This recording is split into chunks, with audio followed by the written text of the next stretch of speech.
Ginsay na kailani mga kapobre oh. So masarap to kainin mga kapobre oh.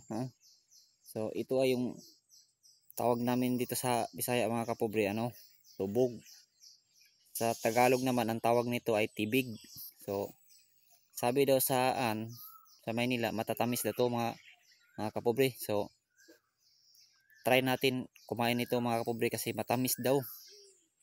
So hindi pa ako nakakain nito mga kapobre, first time ko makakain nito. So try ko kakainin kung masarap ba o hindi, ano bang lasa nito. So try natin. Kung sa may gihulat ay birahan na.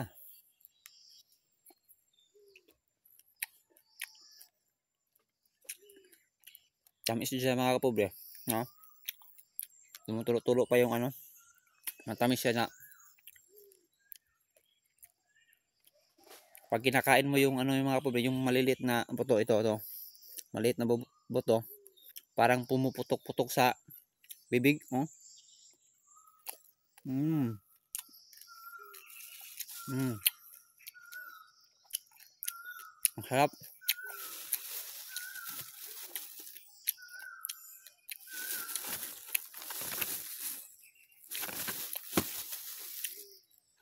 Oh, ito pa mga kapobre, matamis, ang sarap.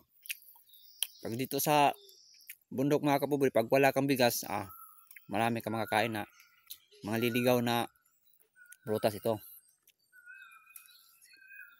Ang tamis. Mm.